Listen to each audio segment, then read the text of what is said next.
안녕하세요. 미국 주식론 대학이 미준입니다. 11월 8일 화요일 오늘의 미국 주식 뉴스를 시작합니다. 오늘은 미국에서요, 중간 선거가 있는 날입니다. 우리가 이제 미드텀이라고 얘기하는데요. 보통 이제 단기적으로 변동성에 투자하는 트레이더 입장에서는 이렇게 이벤트가 풍성할 때가 이제 수익률을 극대화할 수 있는 기회잖아요. 그래서 오늘 역시도 중간 선거의 결과에 따라서 주가가 심하게 요동칠 가능성도 배제할 수는 없습니다. 하지만 정말 중요한 스케줄은 11월 10일 날 잡혀 있는데요. 보시는 것처럼 2022년 10월 달의 CPI 지수, 소비자 물가 지수가 드디어 11월 10일 아침 8시 30분에 발표가 됩니다. CPI 지수가 어떻게 나오냐에 따라서 주식시장이 또 한번 폭락 혹은 폭등을 할 가능성이 있거든요. 조금은 이제 긴장되는 마음으로 11월 10일 CPI 지수의 발표 내용을 기다려야 할 것 같습니다. 자, 변동성이 극심해지는 미국 증시에 투자하는 미주은의 11월 8일 방송 바로 시작합니다. 월요일 미국 증시의 마감 시황입니다. 어제도 3대 지수 모두 플러스를 보이면서 마감됐습니다. 다우존스가 플러스 1.31%, S&P 500이 0.96% 올라갔고요. 나스닥은 0.85% 상승하면서 마무리가 됐습니다. 성장주들의 움직임을 보시면요, 어제 C리미티드가 10.13%로 가장 좋았고요. 메타가 오래간만에 많이 올라갔습니다. 6.53% 플러스, 버진 갤럭틱이 5.89% 올라갔고요. 스퀘어가 플러스 4.26%, 다큐사인이 플러스 4.04, 온 세미컨덕터 플러스 3.61, 페이팔 플러스 3.30, 퀄컴 플러스 3.19, TQQQ 3.18% 올라갔습니다. 자, 다음은 파망, 메가테크 기업들의 성적인데요. 메타가 6.53으로 가장 좋았고요. 마이크로소프트도 2.93% 상승했습니다. 그 뒤를 이어서 구글이 2.25%, 엔비디아가 1.02% 올라갔고요. 애플은 0.39% 소폭 상승했습니다. 떨어진 종목이 3개나 되는데요. 아마존이 마이너스 0.49, 넷플릭스 마이너스 0.84, 그리고 테슬라는요 5%나 하락하면서 주가가 이제 $200 아래로 하향 조정됐습니다. 자, 오늘 첫 번째로 준비한 기사에는 워렌 버핏이 등장합니다. 최근 들어서 이제 시장의 공포감이 확산되고 있잖아요. 금리 인상이 계속해서 가속화될 것이다. 그리고 머지않아 미국 경제가 리세션으로 빠져들면서 최악의 경제 리스크를 맞이하게 될 것이다. 자, 이렇게 공포감이 확산될 때는 우리가 워렌 버핏 같은 투자자는 최근에 주식을 샀는지 팔았는지 너무나 궁금해집니다. 그리고 그 질문에 대한 대답을 어제 우리가 들을 수 있었는데요. 다행히 버크셔 해서웨이는 3분기 동안 주식을 매도한 금액보다 매수한 금액이 더 많았습니다. 자, 자세한 내용 보시면요. 워렌 버핏이 이끌고 있는 버크셔 해서웨이가 90억 달러 어치의 주식을 2022년 3분기에 매수했다라고 나와 있습니다. 물론 이제 정리한 주식도 있는데요. 53억 달러 정도의 가치가 있는 주식을 이번에 매도했다라고 나와 있습니다. 그렇게 돼도요. 매수 금액이 매도 금액보다 더 크기 때문에 약 3.7빌리언 정도, 37억 달러 정도의 가치가 있는 주식을 추가했다. 이렇게 우리가 정리가 가능하거든요. 자, 이런 내용은 버크셔 해서웨이의 캐시플로우 스테이트먼트를 통해서 우리가 확인해 볼 수가 있는 거고요. 자, 이번에 버크셔 해서웨이의 주식 투자 금액이 늘었던 이유 중에 하나는요. 워렌 버핏이 옥시덴탈 페트롤리엄의 주식 투자를 계속 늘리고 있잖아요. 그래서 9월 달에도 버크셔에서 5.99 밀리언의 옥시덴탈 주식을 추가적으로 매수했다라고 합니다. 금액으로 환산하면 350 밀리언 정도의 가치가 있다라고 보시면 되고요. 자, 버크셔 해서웨이가 과연 어떤 종목을 사고 어떤 종목을 팔아버렸는지 너무나 궁금하잖아요. 이 내용은 11월 14일을 전후해서 우리가 확인할 수가 있습니다. 여러분들 이제 기억하시겠지만 미국에서는요, 투자 운용 자금이 1억 달러를 초과하는 모든 헤지펀드 그리고 투자자들은요, 그들이 사고 판 종목을 매달 분기가 끝나고 나서 45일 이내에 발표를 해야 됩니다. 그게 이제 13F 파일인데요. 13F 파일이 11월 15일 이전에 공개가 되게 되어 있습니다. 따라서 다음 주 방송에서는요, 제가 버크셔 해서웨이는 물론이고 여러 가지 굵직굵직한 헤지펀드들이 어떤 종목을 사고 팔았는지 그들의 매매 현황을요, 13F 파일 특집으로 여러분들과 공유해 드릴 수 있도록 하겠습니다. 자, 그런데 다음 주에 있을 13F 파일을 확인하기 전에요. 버크셔 해서웨이가 한 종목에 대한 비중을 하향 조정했다라는 뉴스가 나왔습니다. 다름이 아닌 중국 전기차 기업 BYD의 비중을 줄였는데요. 자, 자세한 내용을 보시면 버크셔 해서웨이가 이번에 약간의 주식을 정리했다. 자, 그러면서 BYD의 비중을 원래 이제 그들이 가지고 있는 비중이 굉장히 높았습니다. 전체 지분의 18.22%를 소유하고 있었는데요. 이번에 17.92%로 소폭으로 하향 조정했다라고 발표가 났습니다. 자, 워렌 버핏이 이끌고 있는 버크셔 해서웨이가 3.297 밀리언, 즉 329만 7천 주의 BYD 주식을 이번에 정리했고요. 중국에 바로 투자한 것은 아니고 홍콩에 상장돼 있는 H쉐어를 정리했다라고 합니다. 자, 11월 1일이니까 일주일 전에 매도한 것으로 나와 있고요. 미화로 따지면 71.4 밀리언 정도의 가치가 있다라고 합니다. 이번에 버크셔 해서웨이에서 BYD의 보유 비중을 줄인 것은 과연 BYD라는 기업의 펀더멘탈 문제인지, 아니면 지금 현재 경제 상황이 이미 소비재에는 조금 불리한 상황이죠. 아니면 혹은 중국에 대한 리스크를 줄이기 위한 그들의 노력인지 알 길은 없습니다. 하지만 우리가 펀더멘탈 분석은 해볼 수 있잖아요. 그래서 이번에는 시킹알파2를 이용해서 BYD 그리고 테슬라 이 두 종목의 펀더멘탈을 직접적으로 비교해 보도록 하겠습니다. 자, 시킹알파 오셔서요, 프리미엄 멤버의 커서를 올려놓으시면 두 번째 메뉴에 Compare Stocks and Fund가 있습니다. 자, 여기로 들어가시면 Create New Comparison이 있잖아요. 자, 6 종목까지 비교가 가능합니다. 자, 이번에는 그냥 테슬라 그리고 BYD 두 종목에 대한 비교만 해보도록 하고요. 자, BYD 클릭하시면 종목이 두 개가 나오는데요. 하나는 BYD DF, 이거는 이제 홍콩에 상장된 BYD 주식이라고 보시면 되고, BYDDY는 ADR입니다. 근데 OTC 마켓에서만 거래가 되기 때문에 우리는 홍콩 주식을 클릭을 하고요. 자, 이번에는 테슬라죠. TSLA를 클릭하시면 되겠습니다. 자, 두 종목을 가지고 우리가 컴페어를 할 텐데요. 자, 여러 가지 각종 정보가 쭉 나열이 되어 있겠죠. 첫 번째로 레이팅을 비교해 보면 퀀투 레이팅이 홀드 그리고 SA 오토즈 스코어도 홀드로 같은 보유 의견을 받고 있습니다. 자, 반면 월가에서 주고 있는 애널리스트의 레이팅은 두 종목 모두 매수의 의견을 획득하고 있고요.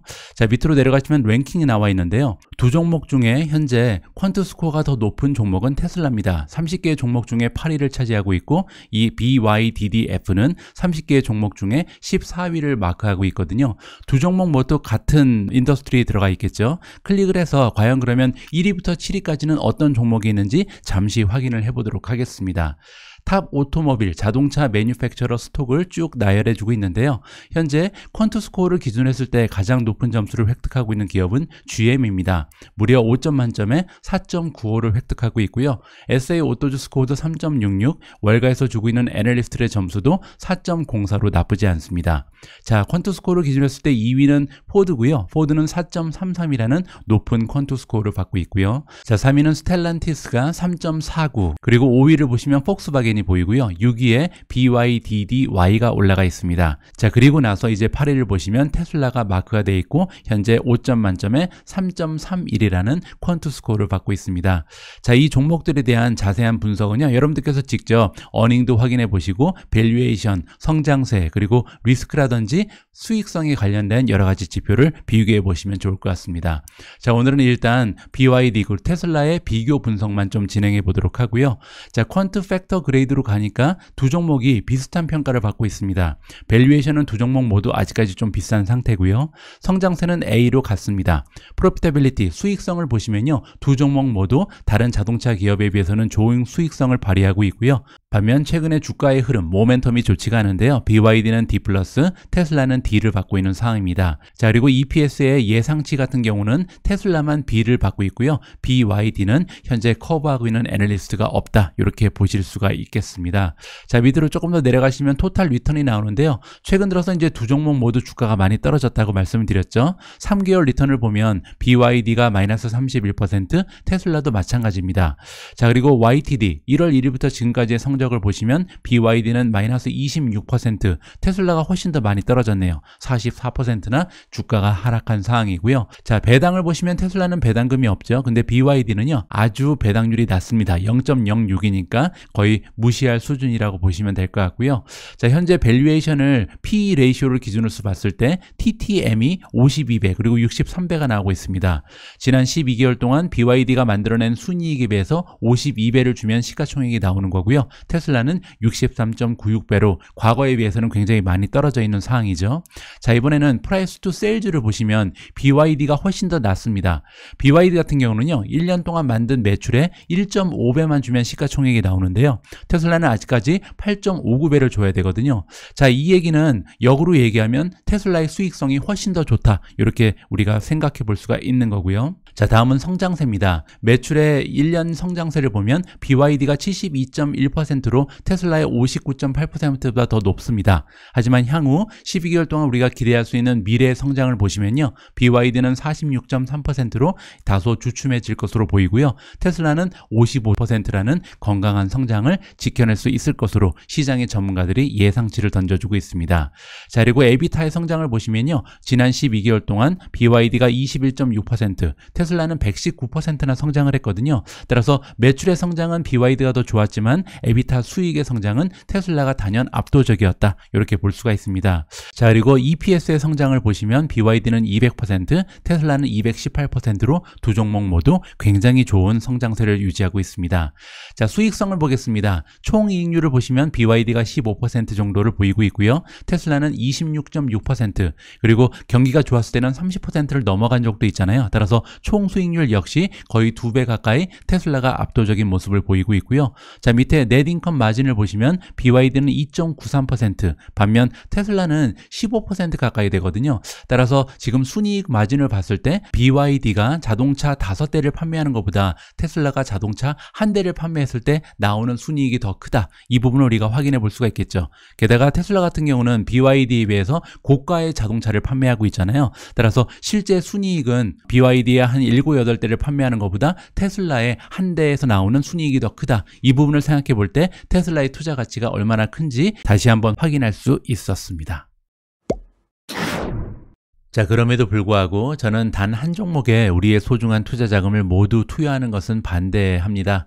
자, 그래서 예전부터 계속해서 LIT라는 ETF를 추천드리고 있는데요. 글로벌 X 리튬 앤 배터리 테크 ETF입니다. 자, 이 LIT는요, 여러 가지 전기차 미래에 관련된 다양한 종목이 포함이 되어 있거든요. 산업으로 보면 베이직 머티리얼, 원자재가 50%를 이루고 있고요. 테크 종목이 18.5%, 인더스트리얼 17.7%, 그리고 컨슈머 시크니컬, 여기에 이제 테슬라가 들어가 있겠죠. 12.1%가 포함이 되어 있습니다.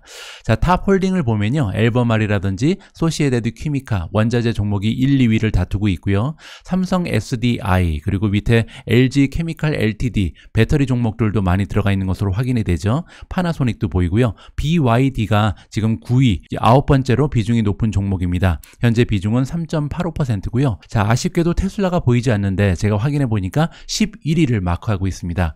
따라서 전기차의 미래에 투자를 원하시는 분들은요, LIT라는 굉장히 상대적으로 안전한 투자처가 존재한다는 것을 다시 한번 말씀드리고 싶습니다. Sunny numbnuts.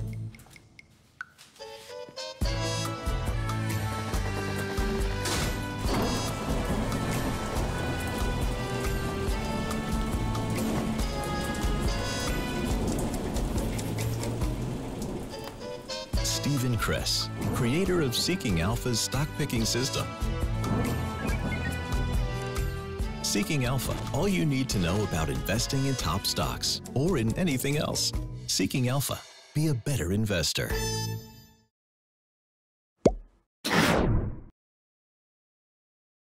자, 다음에는 기업들의 어닝 결과를 좀 체크해 보도록 하겠습니다. 어제는 제가 투자하고 있는 성장 종목 중에 두 기업이 어닝 결과를 발표했는데요. 첫 번째는 팔란티어에서 나왔습니다. 팔란티어 같은 경우는 어제 미증시가 오픈하기 전에 아침 일찍 7시에 어닝 결과를 발표했거든요. 따라서 주가에 이미 어닝 결과에 대한 반응이 녹아져 있겠죠. 자, 보시는 것처럼 주가가 11.48%나 급락을 했는데요. 여러분들께서 직접 어닝 결과를 읽어보시면서 과연 주가가 11% 이상 떨어질 만한 부정적인 결과였는지 판단을 해보시면 좋을 것 같습니다. 자, 3분기의 논갭 EPS 보시면 0.01, 따라서 흑자를 간신히 유지를 했고요. 자, 시장의 전망치보다는 1센트가 모자랐습니다. 따라서 시장에서는 2센트를 기대하고 있었는데 1센트밖에 못 만들었다. 이렇게 정리가 가능하겠죠. 자, 매출을 보시면 477.88을 만들어내면서 작년 대비 21.9% 성장을 유지했고요. 시장의 전망치보다도 2.92밀리언이 초과적으로 만들어졌습니다. 따라서 어닝 실적은 약간 아쉽지만 매출의 결과는 굉장히 좋았죠. 자, 이번에는 미국 쪽에서 만들어지는 매출입니다. 31%나 작년 대비해서 성장하면서 297밀리언을 찍었고요. 따라서 전체 매출이 477인데 이 중에 297밀리언을 미국에서 만들어냈기 때문에 미국의 매출이 전체의 한 60% 이상을 담당한다. 이렇게 우리가 살펴볼 수가 있겠죠. 자, 그리고 미국의 커머셜 레비뉴, 커머셜은 이제 민간 부분, 상업 쪽을 얘기하는데요. 작년 대비했을 때 무려 53%라는 건강한 성장을 거듭해서 보여주고 있습니다. 아무래도 정부보다는요, 이 상업 쪽, 민간 부분의 시장이 훨씬 더 크잖아요. 따라서 이 부분의 성장세가 가속화되고 있다는 것은 굉장히 반가운 소식이고요. 자, 미국의 정부 매출을 보시면 23% 나쁘지 않은 성장을 유지하고 있고요. 자, 다음은 토탈 컨트랙트 밸류인데요. 토탈 컨트랙트 밸류라는 것은 3개월 동안 얼마 정도의 계약건을 체결했는가, 이 부분이거든요. 자, 그런데 보시면 1.3빌리언을 만들어냈습니다. 굉장히 고무적인데요. 왜냐하면 이 컨트랙트라는 것은 미래 매출이잖아요. 미국의 회계법에 의하면 미래 매출이 창출됐을 때 이거를 모두 다 매출로 잡는 것이 아니라, 만약에 이게 2년짜리 계약이면요, 2년, 즉 24개월로 나누어서 매달 포스팅을 하게 됩니다. 따라서 3개월 동안 실현된 매출은 477에 불과했는데 같은 기간 미래를 위해서 만들어진 매출은 1.3빌리언이 되는 거잖아요. 따라서 지금 현재보다는 미래의 매출이 훨씬 더 좋겠구나라고 기대감을 높여볼 수 있는 거겠죠. 자, 다음은 커스터머 카운트입니다. 자, 고객사의 수인데요. 작년 대비했을 때 66%나 성장을 했고요. 지난 분기에 비해서도 고객사의 숫자가 11% 급등하고 있습니다. 자, 미국의 상업 쪽의 커스터머 카운트를 보시면, 따라서 상업 쪽, 즉 민간 부분의 고객사의 숫자가요, 124%나 작년 대비해서 증가했습니다. 1년 전에는 59개사에 불과했는데 이번 분기를 보니까 132개사로 급등하고 있다. 따라서 상업 쪽의 성장률이 굉장히 좋은 거죠. 자, 다음은 전망치를 보겠습니다. 4분기의 가이던스가 매출은 503에서 505밀리언을 기대한다. 근데 이제 컨센서스는 506.51이기 때문에 이 부분이 이번 어닝 결과에서 유일하게 부정적인 부분이었고요. 자, 인컴 프롬 오퍼레이션, 영업이익을 보시면 78에서 80이니까 다음 분기에도 흑자를 유지할 것이다 라고 얘기해주고 있죠. 자, 다음은 2022년 1년치를 보시면요. 자, 레비뉴의 전망, 가이던스는 그대로 유지를 해줬습니다. 따라서 기존에 가지고 있었던 1.9에서 1.902를 만들어낼 것으로 다시 한번 확인을 해줬고요. 컨센서스는 1.90이기 때문에 역시 1년 전반적으로 봤을 때는 매출의 전망을 넘어선다 라고 기대할 수 있습니다.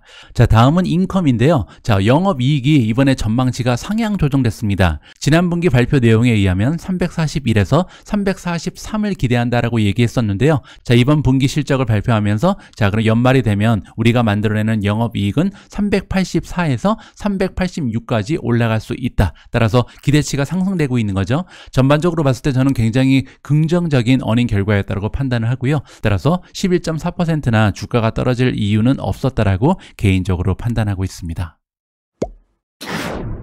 다음으로 살펴볼 어닝 실적은 퍼시픽 바이오 사이언스 오브 캘리포니아가 발표를 했습니다. 퍼시픽 바이오 같은 경우는 어제 어닝을 발표하고 나서 주가가 6% 이상 하락 추세를 보여주고 있습니다. 자, 3분기의 논갭 EPS는 마이너스 0.32, 그래서 아직까지는 적자 기업이고요.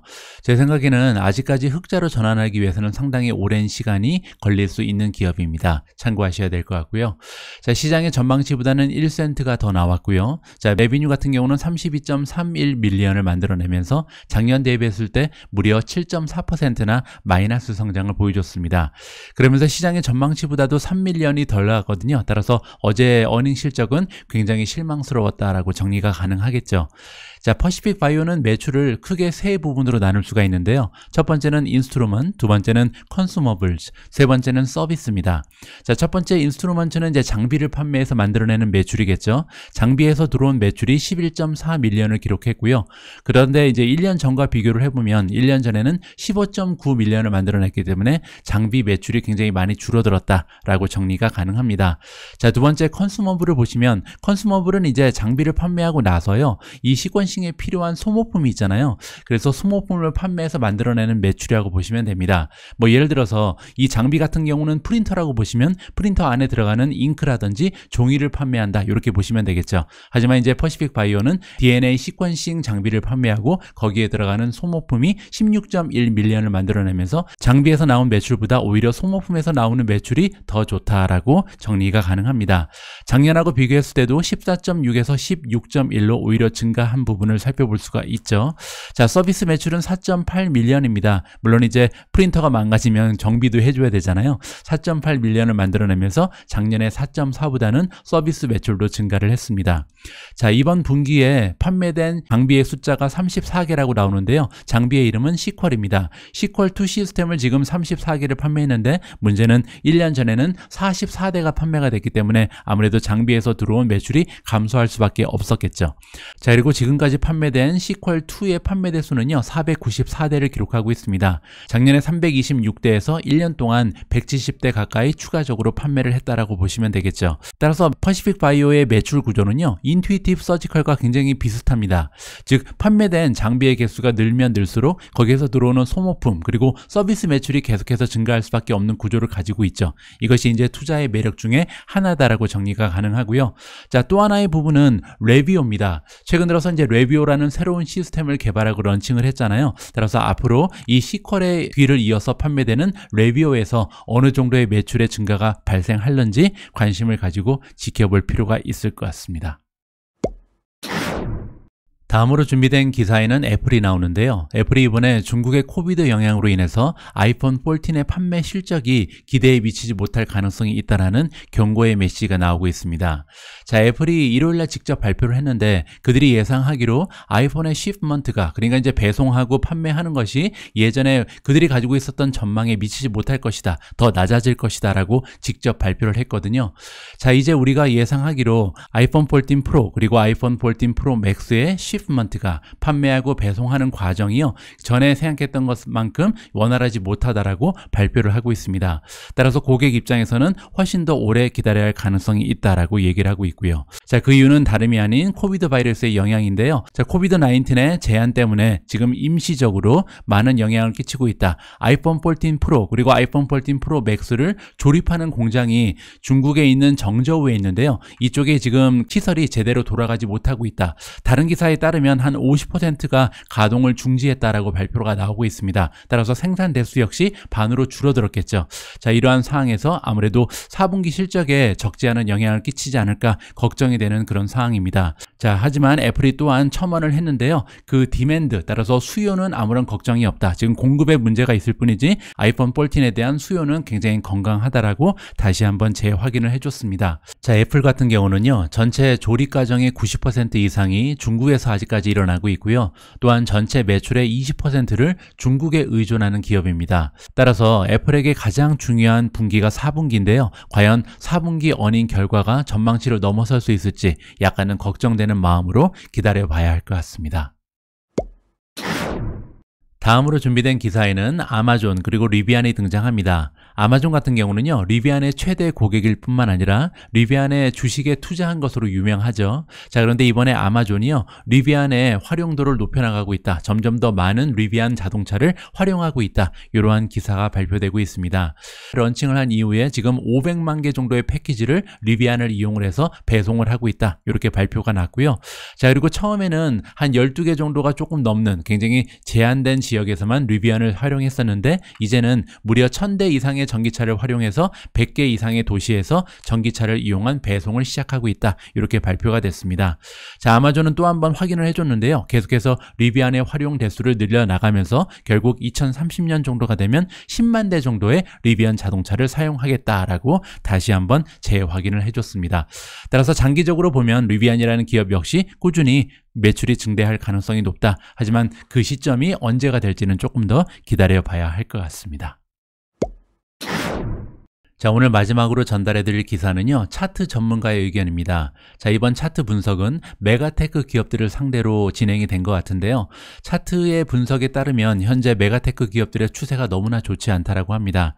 자, 바이 더 딥 하지 마라. 나서 주가가 많이 떨어졌지만 지금 사서는 안 된다라고 CNBC의 짐 크레이머가 월요일날 얘기했다라고 나와 있죠.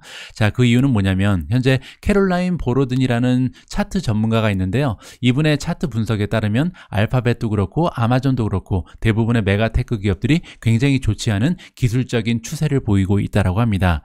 자, 예를 들어서 알파벳을 좀 보여드릴 텐데요.